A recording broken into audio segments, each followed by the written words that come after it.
j'avoue qu'aujourd'hui, le cadre de dialogue qui a été créé, même permanent, qui a été créé par le gouvernement, même par le président de la République, je trouve que vraiment ils ont outrepassé. Parce qu'aujourd'hui, proprement dit, on ne peut pas commencer le dialogue à partir du moment que il n'y a pas de cadre proprement de dialogue, que les membres du dialogue ne sont pas d'abord au complet. Parce que le décret a bien dit que les membres, le même membre qui doit comporter de ce dialogue-là. On a parlé de 2 personnes à l'opposition, ça c'est le décret que le président même a pris, 2 personnes de mouvance, 2 personnes n'est-ce pas, de société civile, une personne de l'Assemblée, une personne de primature, une autre personne n'est-ce pas, de la présidente de la République. Donc, ce qui fait les 9 plus maintenant le secrétaire permanent. On a beaucoup voulu, on a beaucoup souhaité bon vent, c'est-à-dire bonne réussite au secrétaire permanent et le cadre de dialogue. On a souhaité de bonnes réussites. Donc c'est la réussite qu'on veut qu'il puisse réussir de tâches qu'on a confiées. Mais j'avoue que de façon que ça a démarré, c'est comme s'il était téléguidé par le président, que le président a un fait de route et laquelle il le demande à quand il veut, et puis il le prend, il s'impose sur lui, il le donne son fait de route, ce qu'il veut faire, il fait ça. Si le dialogue, c'est pour tout le monde, et je crois que il y a tous ces préalables qui doivent être corrigés avant de commencer le dialogue. Mais quand tu vas aussi vivre dans ce dialogue, et que quand même extérieur, les gens boivent ça, on entend le dialoguer. Mais on ne peut pas réunir les civils, les acteurs de transport, et puis avec les hommes de tenue. Parce que quand on voit l'image là, les gens pensent que les gens ne seront pas libres de dire ce qu'ils pensent. Parce qu'on a vu les hauts gradés de l'armée, la gendarmerie, la police. Donc aussi, oui, si on le met ensemble, quelqu'un qui ne comprend pas, il va dire, mais attends, pourquoi les militaires avec les civils en train de dialoguer sur quand même sur le transport. Donc tout ça, c'est pour dire qu'aujourd'hui, il y a une personne qui est en train de cadrer tout ça, pendant que le décret n'a pas été respecté. Le contenu du décret, à savoir nomination de tous ces cadres-là qui vont venir de différents, n'est-ce pas,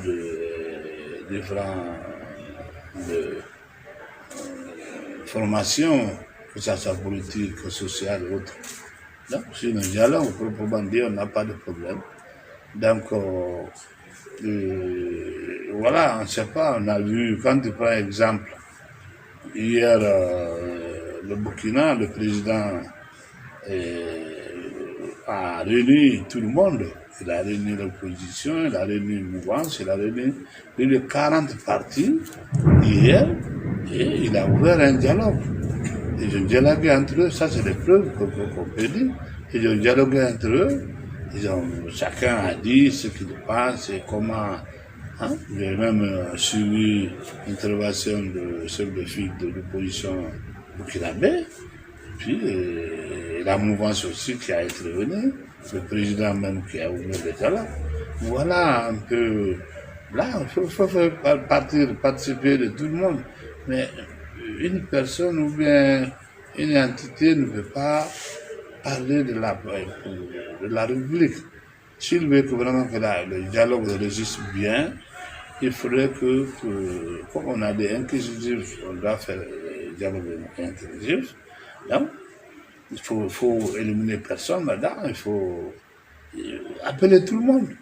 Et puis, faire dans le cadre, il y a les démarches à tenir. Donc, ces démarches-là, Je crois qu'avec, si c'est bien fait, personne ne compte à toi. Plus part de Guinéens, et tout le monde veut la paix. Moi, j'ai toujours dit ça. J'ai dit ça au président, j'ai dit ça à chaque fois que j'ai passé. J'ai dit qu'il faut faire un dialogue, mais un dialogue franc. Parce que les gens aujourd'hui, ils doutent beaucoup de la façon que, en tout cas, de toute façon, je vais parler des côtés politiques, la façon que le président gère. Parce que s'il dit que dialogue, alors, lui-même qui fait faire des routes, et le cadre n'est pas, c'est-à-dire n'a pas meublé ce que ça se doit, proprement dit le président qui est premier ministre du cadre de dialogue qui n'est pas là, donc on ne sait pas réellement. D'abord, j'ai suivi des gens hier, j'ai suivi à la radio, quand les transporteurs disent que bon, qu'ils ont demandé, n'est-ce pas, que le président puisse les aider à avoir les nouvelles véhicules, des camions ou des bus. Donc, alors, ouais, il y a la police qui intervient, la gendarmerie qui intervient, et bon, c'est comme si à peu près que n'est-ce pas, c'est un genre tribunal comme ouvert, tribunal populaire. Parce que, bon, l'autre, qu'est-ce qui tu as quel problème?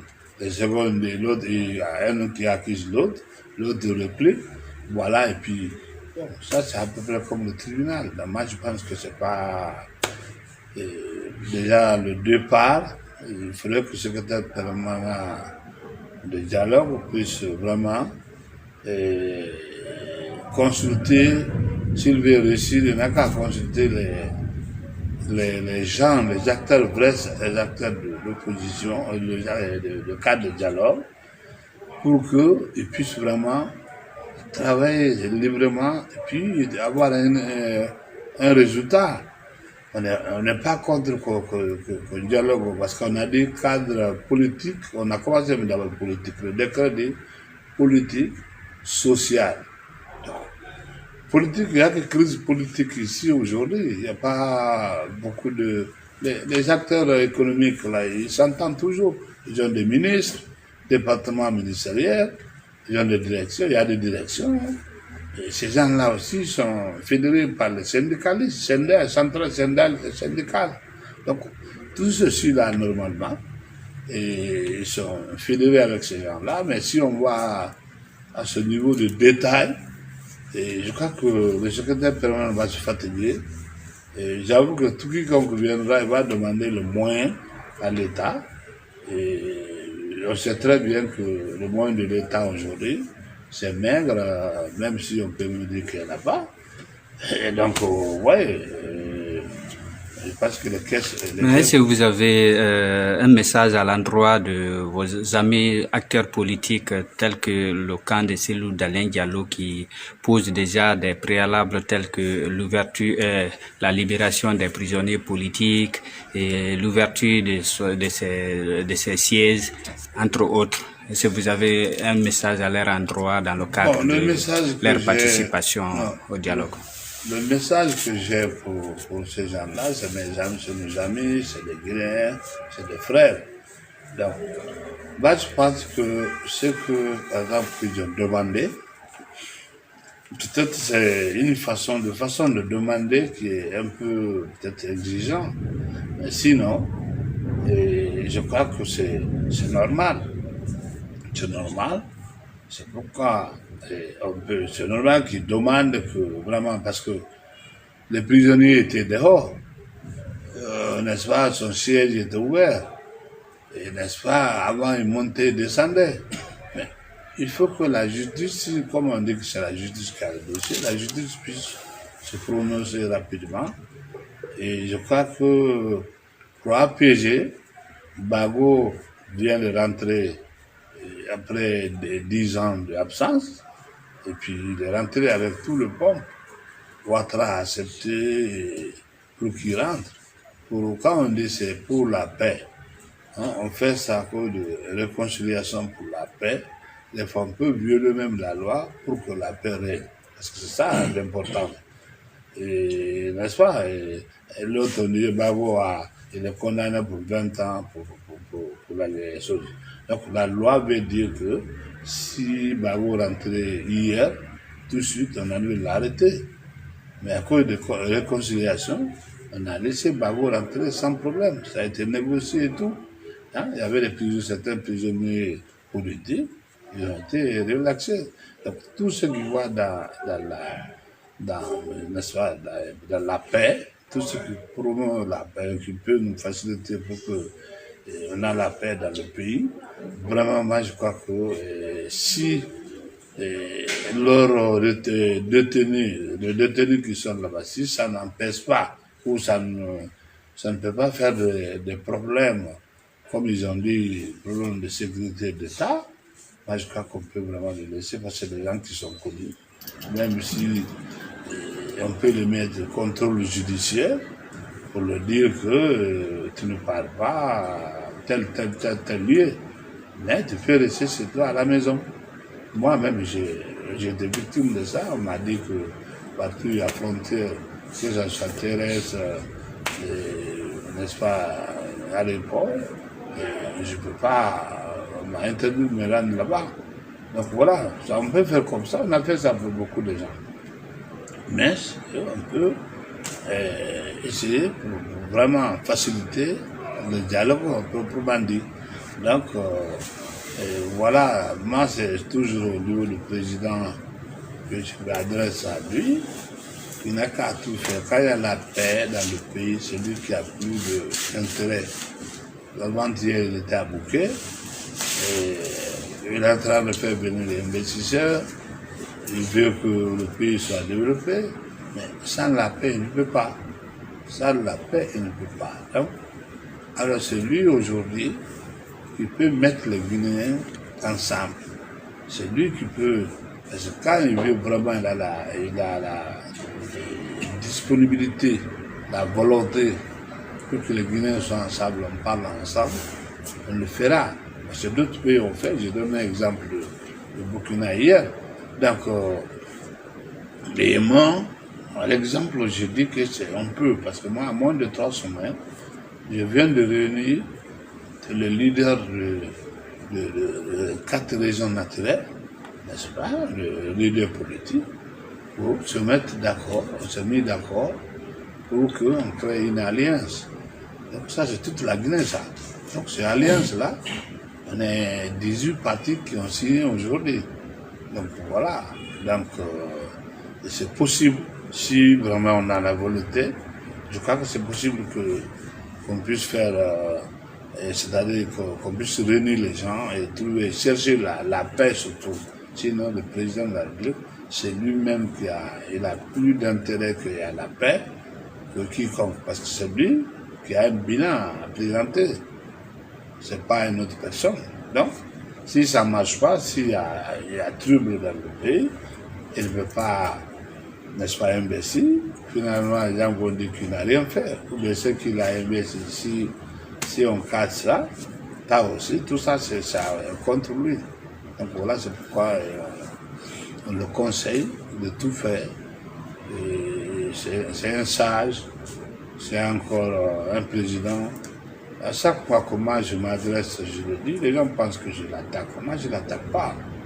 Moi je ne l'attaque pas, moi je dis la vérité. Il s'agit de, n'est-ce pas, il s'agit de la gestion de notre pays commun. Il s'agit de ça.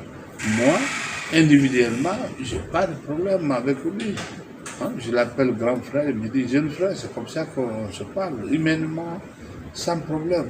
Mais en tant que les deux institutions, l'institution républicaine, avec le président de la République, qui incarne toutes les institutions républicaines, il y en a qui ne peuvent pas dire la vérité, il y a le démagogue.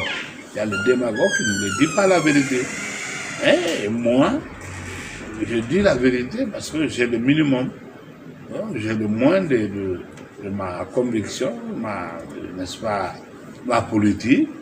Je peux que vraiment le dire la vérité, mais il n'a qu'à réfléchir. Le moment venu, parce qu'il connaît mon franc-parler, il va réfléchir beaucoup. Un jour, il viendra, il va me donner raison pour dire que c'est moi qui suis en train de le conseiller, comme non, et en tant que chef de file, et parce que c'est comme ça que la loi m'a dit, la loi a dit que je dois conseiller, je dois critiquer l'écrit, mémo, l'envoyer, demander même aller le voir. Mais s'il n'y a pas de fréquentation, pas de relation pour le moment, et je ne peux pas me taire, il faut que je travaille, parce qu'il y a un peuple qui me regarde aussi. C'est pourquoi je suis obligé de passer par les médias pour essayer de toujours, pour que, comme il a des conseillers communication et tout, s'ils sont honnêtes, ils vont le dire carrément, et que si je critique ce propos, c'est pas méchant. Voilà.